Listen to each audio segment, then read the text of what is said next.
Hare Krishna Maharaj. On your appearance day, I would like to remember many of your beautiful qualities. And one that inspires me the most is the definition of service that you exemplify. Sometimes we don't do service, but we like to take credit. That's the lowest level. A little higher than that is we do service, but we also want acknowledgement and appreciation.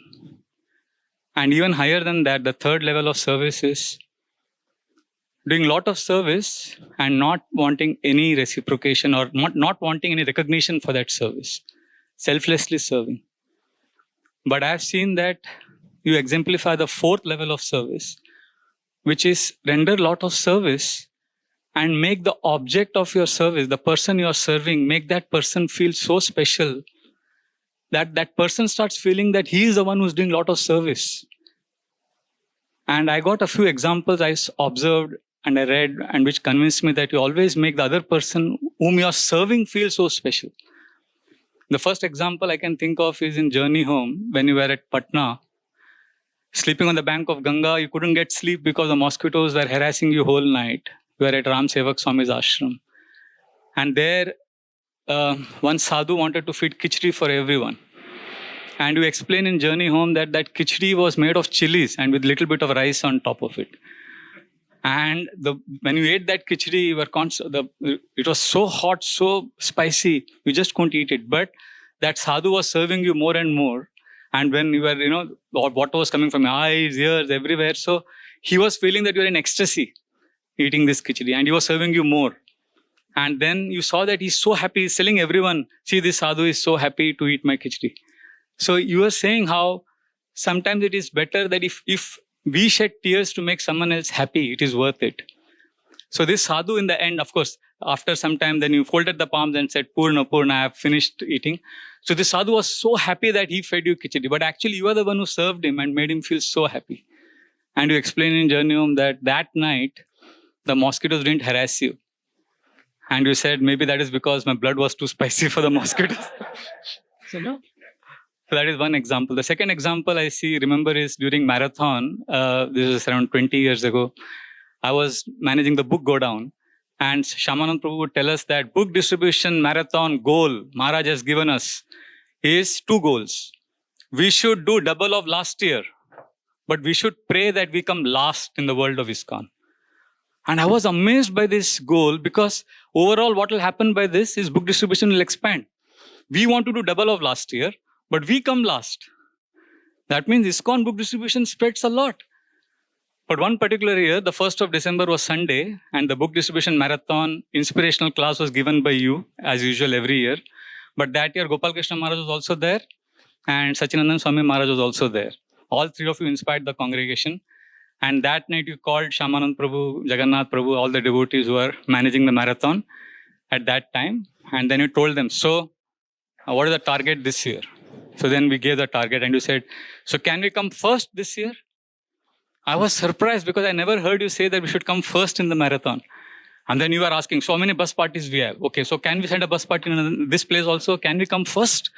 So I was thinking, why Maharaj would want us to come first? And thankfully, Shamanand Prabhu asked you that time, Maharaj, you never tell us to come first. You always say that we should come last. So then you explained.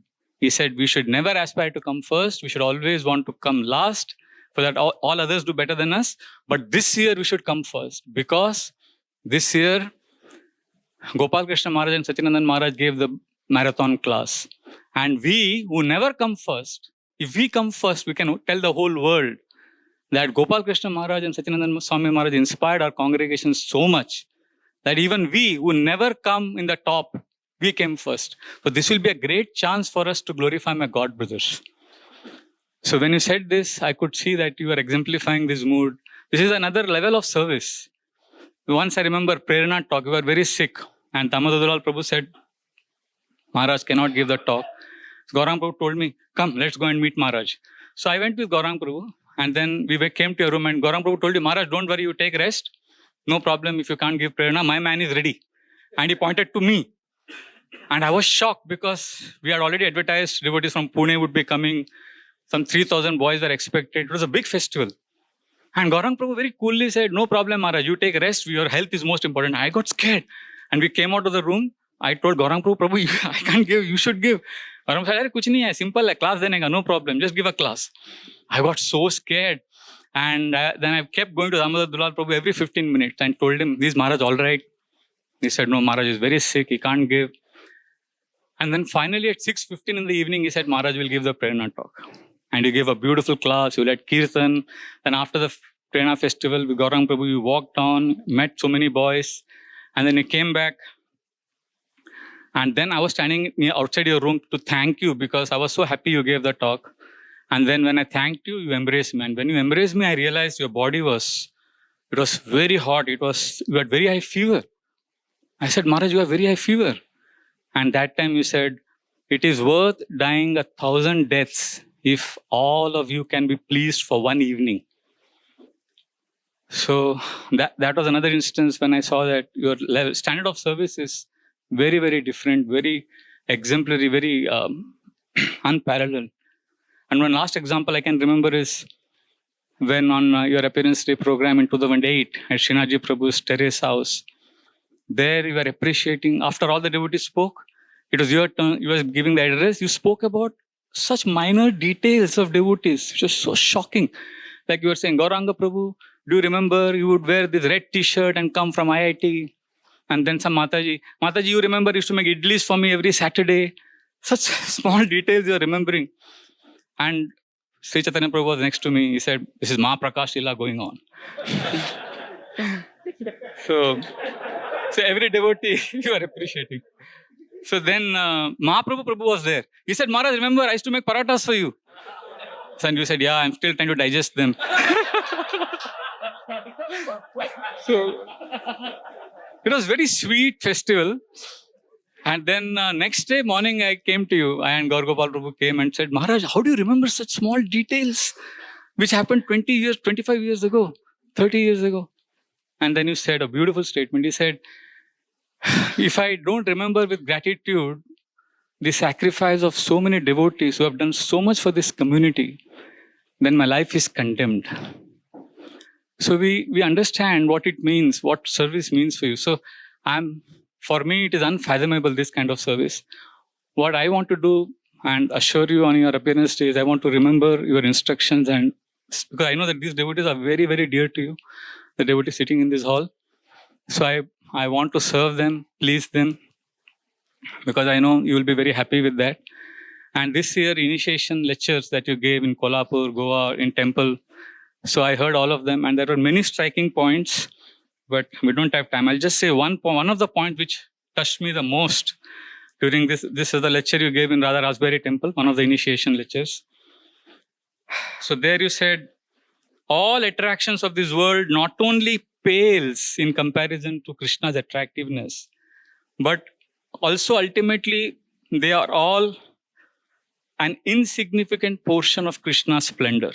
And initiation is when Krishna is inviting us to get attracted to him. And he has mercifully sent the parampara to help us come to him. When I heard this in that class, I instantly realized that Krishna has sent you for us. And the proof is so many proofs. You are going to Himalayas with Gary, but how did you land up in Mathura on the third class coach? You get out and that of a Janmashtami day. And that Ram Sevak Swami's ashram, he is speaking Ram Katha and his assistant is translating Damodar Leela, because Lord Ram came and told Ram Sevak Swami that he is a devotee of Krishna. And that I remember that Kumbh Mela in 2000 January, when I was in the tent with you, preaching tent, one very sophisticated government officer was speaking to you and he kept challenging you. You are from Jewish background, you are from America, and all religions are one. Why can't you get perfection in your own path? Why did you have to come to India and Hinduism? And you gave a very diplomatic answer. No, all paths are nice, everything. He was very probing and finally confronted you. He said, no, but if all paths are same, then why did you have to come here? And then with your head lowered, very humbly you said, because Krishna attracted my heart like no one else. So you are attracted to Krishna and Krishna is yours. Krishna se tomar, Krishna dite paro, tomara shakati ache. Ami to kangal, Krishna Krishna boli, dai tava pache pache. So we can only run behind you. And there are so many instances. And, as Sanatan Goswami told Haridas Thakur, some people preach excellent, but they don't behave properly. Some behave properly, but they don't preach. But you do both excellent. So Maharaj, you also etiquette. And everybody gets that shelter of Krishna through you. I remember once Kirtida Mataji, many, many years ago, in the Bhagavatam class, she said, Maharaj, brahmacharis are so lucky. You are so merciful to them. You embrace them. Prabhujis also, many Prabhujis, you embrace them. Why Matajis don't get this mercy?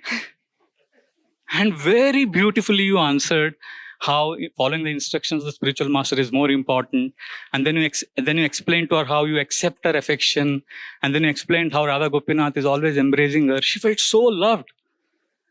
And Giriraj Prabhu's daughter Surabhi, she was saying that when she was a small girl, she was a baby, her parents would get her to you and she would hug you. You didn't stop her. But when she became 7, 8 years old, she would come running to you. You would put your hand on her head and rub her and gently push her aside. And she said she would feel same kind of love. And then when she became a teenager, she would come to you. You would take your bead bag and hit her head with the bead bag. And she said, I felt the same love. And then when she became a Mataji, she became 20 years old, she would come to you. You would do like this, Hare Krishna. So the etiquette, the way you make everyone feel inclusive. Like once our Bajaj Prabhu, we asked in the Sunday Bhagavatam class, Maharaj, devotees are so violent towards ants. Sometimes we step on the ants. But should we ignore it, or is it okay if we kill the ants unknowingly? So what kind of question we thought, but then you respected him, you answered his question with so much sensitivity. And then you said, devotees should be non-violent. And sometimes devotees are very violent to their spouse. They call their wife as Maya. There is no affection in the relationship. And such intense answer you gave for 45 minutes for the whole community, because maybe there are some issues going on. You're speaking about how Grihastha should cooperate, how husband and wife should cooperate. And after the whole answer, then you looked at that devotee, Bajaj Prabhu, and said, Prabhu, does that answer your question? And everybody laughed. And you said, Prabhu, even if it has not answered your question, it has answered many people's question in that. So like that. So in the end, Maharaj, I would just like to conclude one lecture I heard just 2 weeks ago in Nigdi, 1993. Very old lecture, Krishnanand Prabhu is translating. You spoke the whole Brahman wives pastime. And after the whole pastime, you said, Krishna sent the boys to the wives of the Brahmanas. Krishna sent the boys to the Brahmanas. They were very proud. But these Brahmana wives are very simple. And then you paused and you said, Krishna has sent me. Prabhupada has sent me to you. Please offer your life to Krishna. And then you said, don't be like the proud Brahmanas.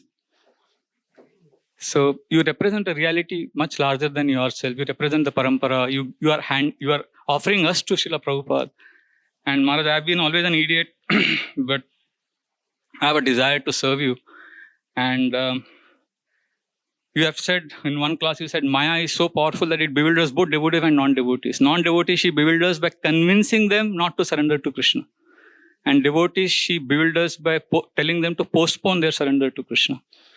And I have postponed for so long. But now I wish to surrender. I request you, Maharaj, please engage me in your service. Let me please all the brahmacharis here. Let me serve them sincerely.